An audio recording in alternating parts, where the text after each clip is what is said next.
तो बच्चों कैसे हैं आप लोग। मैं राहुल चौधरी अपने YouTube channel mind growth coaching centre में एक बार फिर से आपका स्वागत करता हूं। और आज इस वीडियो में हमारे साथ हैं हमारे कोचिंग सेंटर के जो सबसे बड़े बच्चे हैं, जो क्लास 12 के बच्चे हैं बैठे हैं।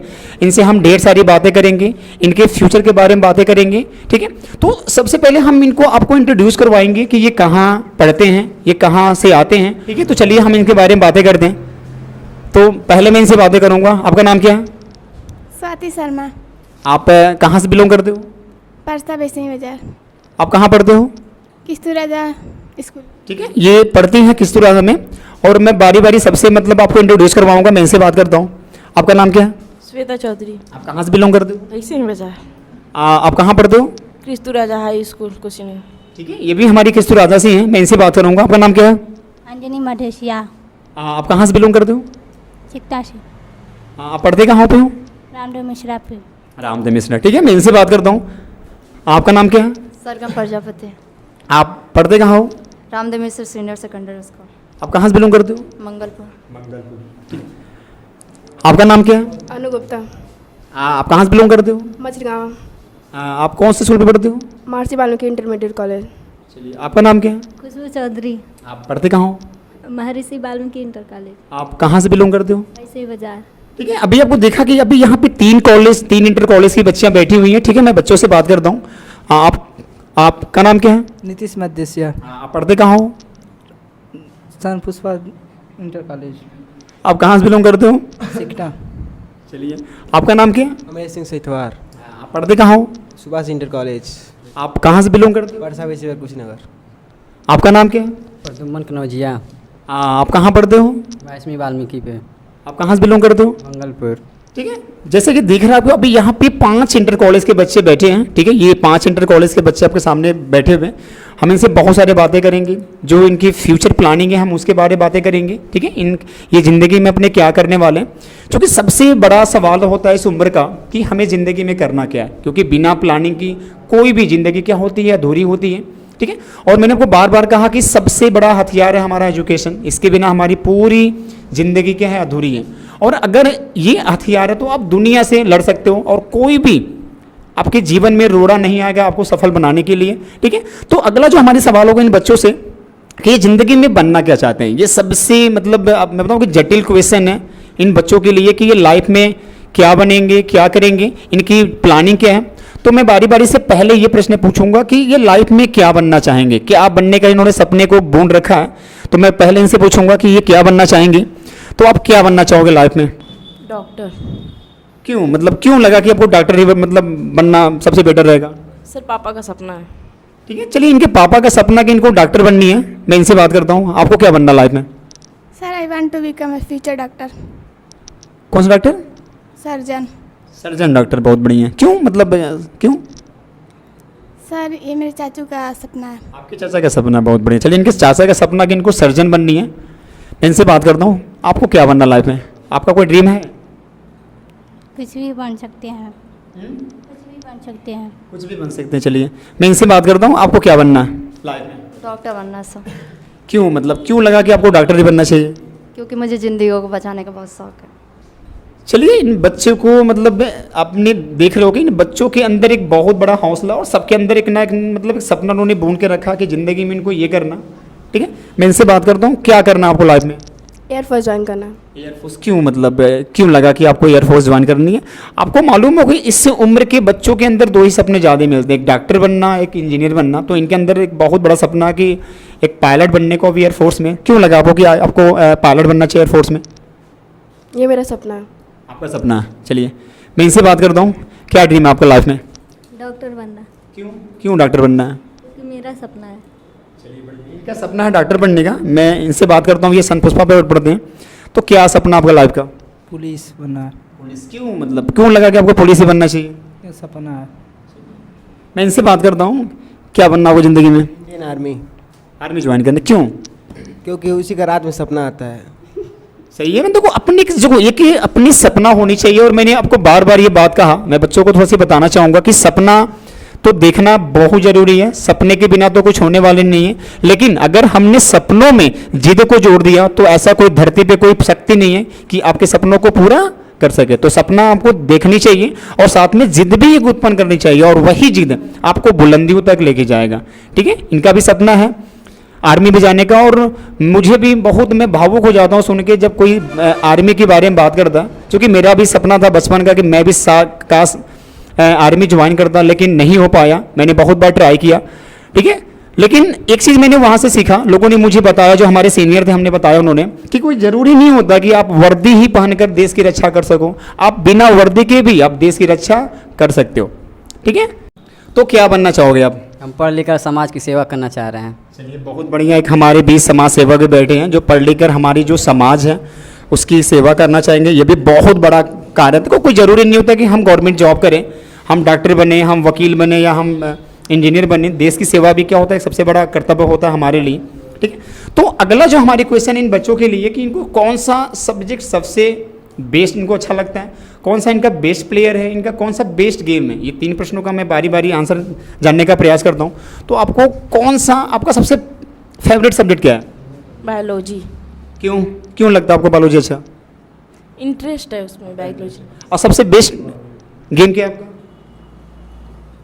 ड्राइंग है गेम। चलो कोई बात नहीं। अब सबसे बेस्ट प्लेयर क्या, कौन आपको अच्छा लगता है सबसे बेस्ट प्लेयर? विराट कोहली। आपका बेस्ट, आपका favourite subject? Sir bio. Best game? Sir kho kho and dancing. Best आपको स्पोर्टमैन? साइना नेहवाल। चलिए, आपको बेटा कौन सा अच्छा लगता है विषय? बायो। बायोलॉजी। और आपको कौन सा गेम अच्छा लगता है? गेम, कोई गेम खेलो ना, मैं इंडोर गेम या आउटडोर गेम, मालूम है ना? कौन सा गेम खेलते हो? कोई गेम खेलो ना, लूडो खेलते हो, चाहे कैरम खेलते हो, क्रिकेट खेलते हो, कुछ भी गेम तो आपको पसंद होगा ना?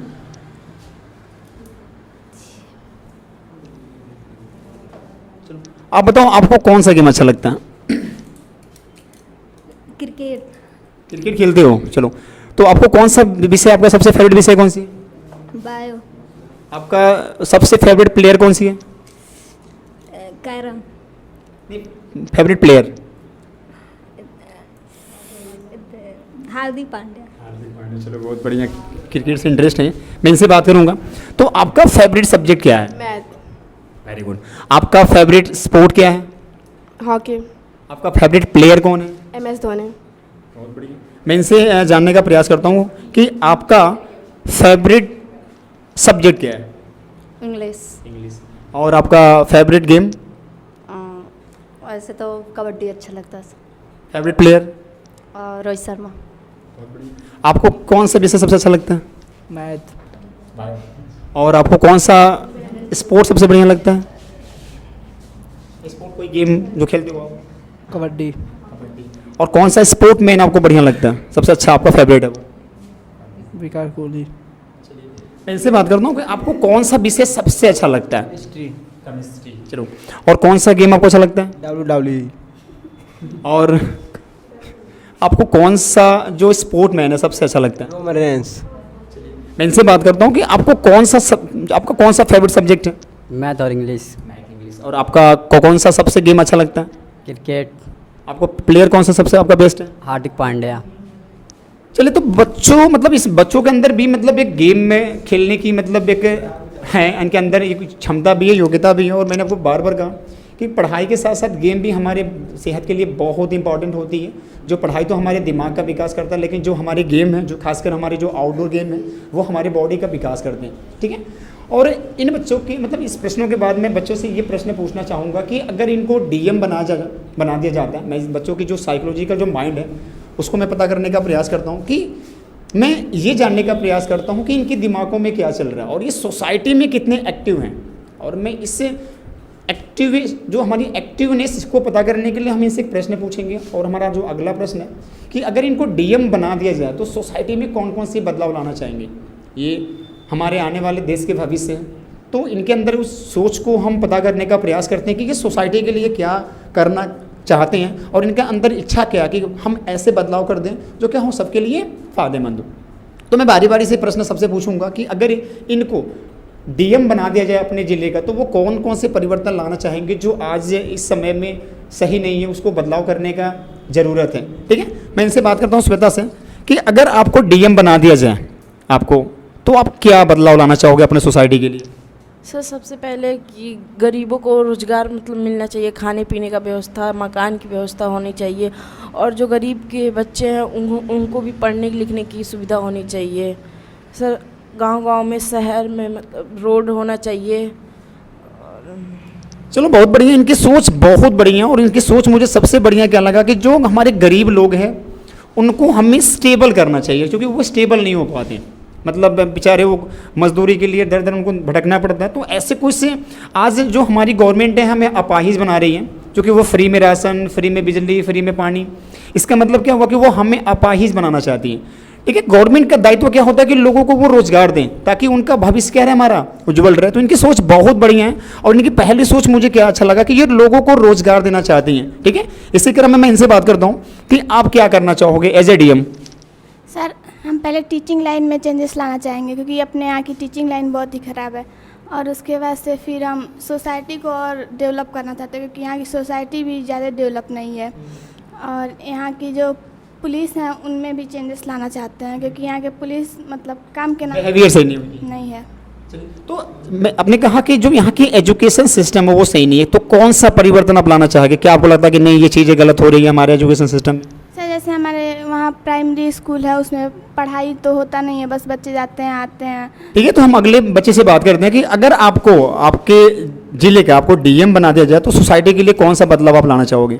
सर अभी भी लड़कियों को वो पूरी तरह आज़ादी नहीं दिया जाता है, हम देखते हैं। तो उनको पूरी तरह आज़ादी देंगे लोग और उनको इंडिपेंडेंट बनाएंगे, ताकि लड़कियां भी लड़कों के जैसे कहीं भी अकेले जाकर कुछ भी कर सकें। नहीं, जैसे कि गवर्नमेंट का मामला है कि आज हमारे देश में लड़के लड़कियां बराबर हैं, तो क्यों लगा कि मतलब गांव में ऐसी आज भी ऐसी सोच है, जो गांव के लोग दूसरों को देखते हैं, हम अपनी लड़कियों को बाहर नहीं निकलने देंगे, ये नहीं करने देंगे। ये सोच बदलनी चाहिए। ये सोच जब बदलेगी तब जाके लड़कियां इंडिपेंडेंट बनेंगी, ऐसे आत्मनिर्भर भारत नहीं बन सकता है। नहीं, देखो ये बात तो सही है कि मतलब अपने देश को आत्मनिर्भर बनाना है, और साथ में साथ सबसे जो बड़ी चीज़ होती है कि लड़कियां भी लड़कों से कंधा मिला के जब तक चलेंगी नहीं तब तक हमारा देश आगे नहीं बढ़ेगा। तो इनकी सोच बहुत बढ़िया है कि ये एक बदलाव लाना चाहती है, खासकर जो देहात की सोसाइटी है। मैं इस बात को मानता हूँ कि आज भी बहुत सारे प्रतिबंध लगाए जाते हैं बच्चों के लिए कि आपको मोबाइल नहीं चलानी है, आपको बाहर नहीं जानी है, तो ये चीज़ें बिल्कुल गलत है। आज गवर्नमेंट का भी मानना कि आज कोई भी अंतर नहीं है, हमारे लड़कियों और लड़कों में कोई अंतर नहीं है। गवर्नमेंट ने हर तरह से रास्ता खोल दिया बच्चों के लिए ताकि वो हर क्षेत्र में जाकर अपने आप को सफल बना सकें। तो ये जो सोच है ये बदलने की ज़रूरत है, खासकर जो देहात के लोग हैं जो अपनी बेटियों को कहीं ना कहीं गलत नज़रिए से समझते हैं कि मतलब नहीं उसको मोबाइल चलाना नहीं चाहिए, उसको बाहर जाना नहीं चाहिए। तो ये सोच सबको बदलने की ज़रूरत है, खासकर देहात के लोगों को। ठीक है, ये बहुत बड़ी सोच है और मैं सबसे ये आग्रह करूँगा कि ऐसा कोई चीज़ नहीं है। आज सभी बेटियां और बेटे बिल्कुल एक बराबर हैं, तो सबका जो अधिकार है वो क्या हमारा एक बराबर है। ठीक है, इसी क्रम में इनसे बात करता हूँ कि आप बताओ, क्या आपको डीएम अगर बना दिया जाए आपके जिले का तो क्या करना चाहोगे? कौन सी बदलाव सोसाइटी में लाना चाहोगे जो आपको मतलब सोसाइटी के लिए बहुत भला हो, क्योंकि आप लोग देश के भविष्य हो, तो क्या करना चाहोगे? जो इसके पूर्व डीएम होंगे उनके कार्यों में सुधार लाएंगे। और क्या करना चाहेंगे? और गरीबों के लिए शिक्षा। ये गरीबों के लिए शिक्षा, मतलब जो शिक्षा हमारे हैं जो आज खासकर जो गरीब लड़के और लड़कियां हैं जिनको शिक्षा प्रॉपर शिक्षा नहीं मिल पाती हैं, तो क्या करेंगे ये उनके लिए शिक्षा का व्यवस्था करेंगे। ठीक है, और कोई बोलेंगे बच्चों में? कोई बोलना चाहेगा? चलो ये बताएंगे कि आप क्या करना चाहोगे डीएम के रूप में? हम अपने देश के शैक्षिक स्तर को बदलेंगे, देश में रोजगार को लाएंगे, देश में संसाधन की कमी है उसको पूर्ति करेंगे। चलो आज के लिए इतना ही। बाकी जो शेष हमारा इंट्रोडक्शन है वो बाद में किया जाएगा, क्योंकि बहुत सारे बच्चे आज एब्सेंट हैं। तो आज के लिए इतना ही। Thank you, have a nice day, keep learning, Jai Hind.